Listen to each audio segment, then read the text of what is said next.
Bonjour les amis. Alors si comme moi vous aimez Star Wars, donc vous aimez le Faucon Millennium, et si comme moi vous êtes foot diecast, eh ben il va falloir vous contenter de ce genre de petits produits. Donc voilà, étant pas satisfait du volume d'un Faucon Millennium diecast existant sur le commerce, et comme je m'ennuyais un peu il y a quelques temps à mon travail, j'ai décidé de réaliser un Faucon Millennium totalement diecast.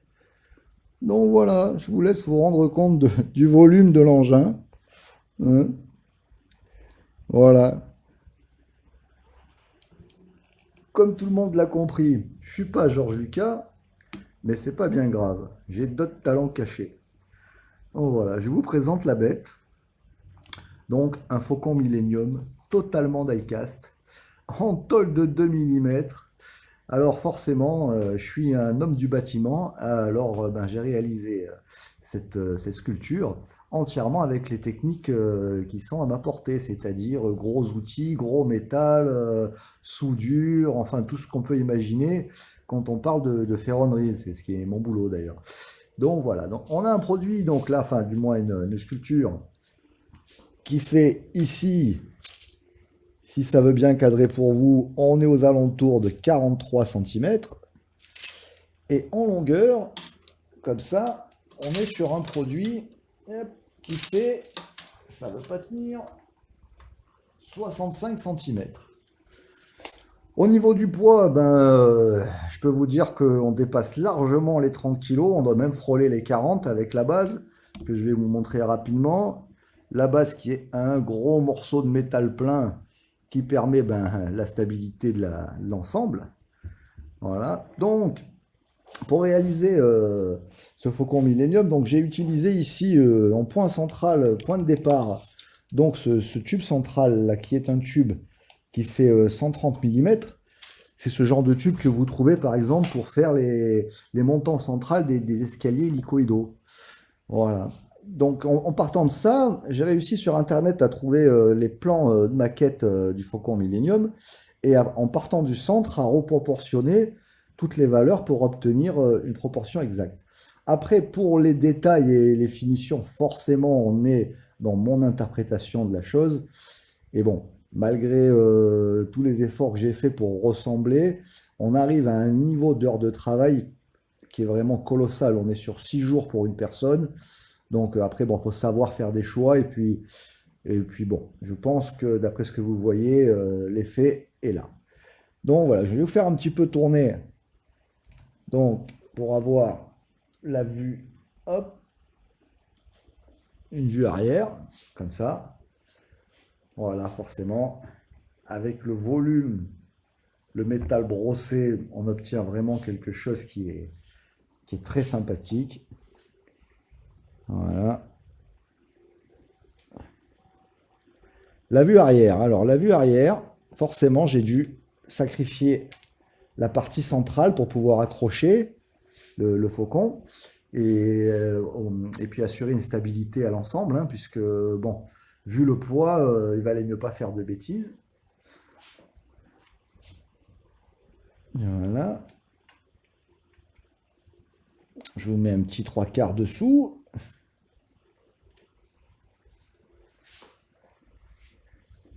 Là, je recule un peu parce qu'on n'est plus dans le cadre. Ah, je vais avoir du mal. Je vais pas trop toucher. Donc, hop là, hop là. C'est très lourd.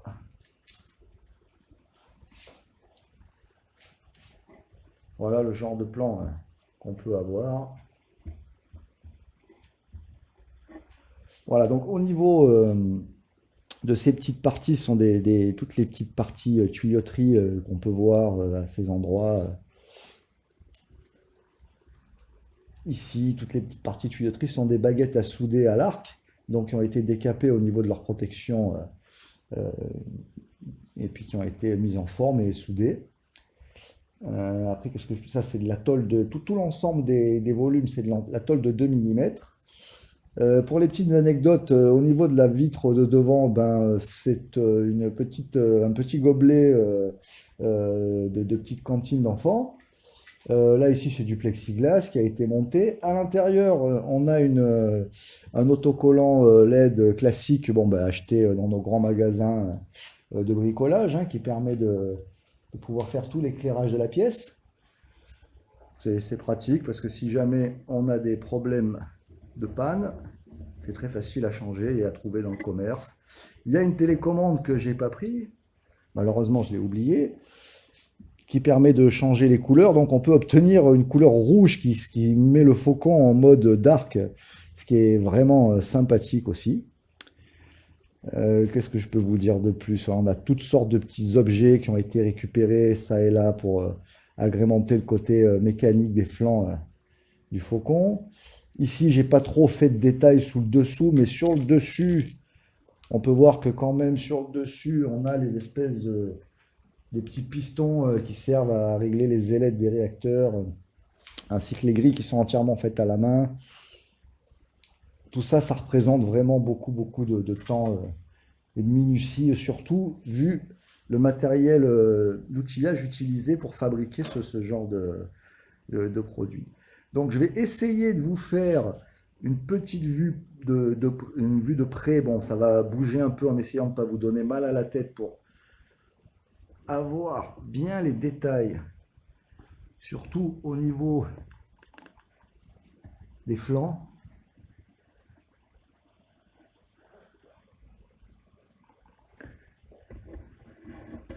Ah, comme ça, vous avez l'impression.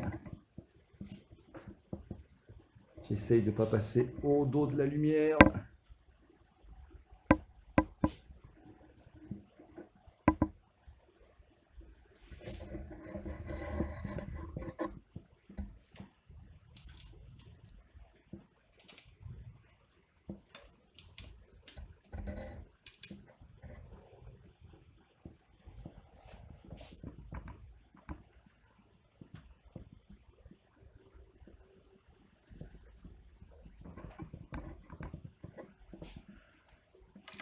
Donc voilà, là on peut voir les détails, donc des petits fers plats qui ont été insérés à l'intérieur pour donner bien l'effet, comme on le connaît, de la partie réacteur du faucon.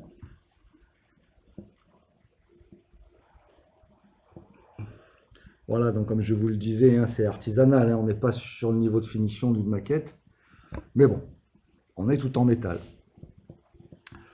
Le petit radaron, forcément, un petit peu de nostalgie, hein, on va pas se le cacher. Hop, je vais revenir tranquillement sur la base stable et je vais vous faire quelques plans en éteignant les lumières.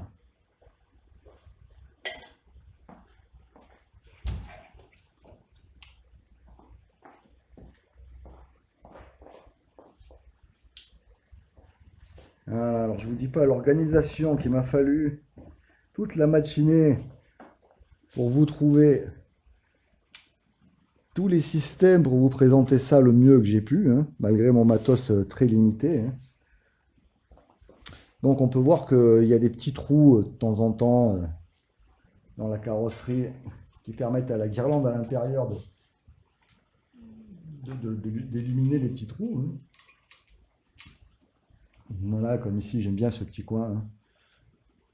Hein. Ensuite, bon, donc c'est une pièce qui est censée servir de lampe dans une salle de cinéma.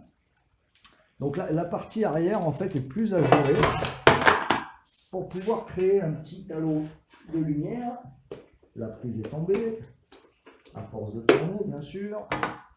Donc voilà, cette partie-là,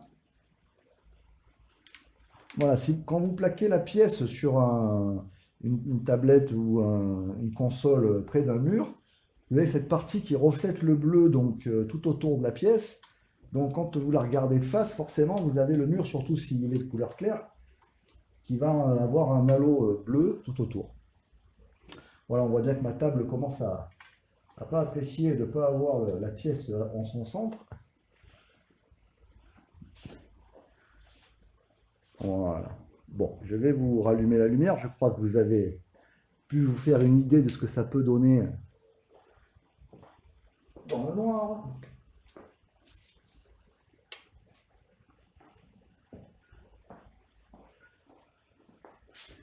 Voilà. Voilà donc les amis, j'ai eu une petite coupure donc je vous ferai il y aura une coupure mais bon c'est pas bien grave. Donc voilà, ben j'en profite, hein. Même pour moi, hein, c'est pas tous les jours qu'il est aussi bien éclairé.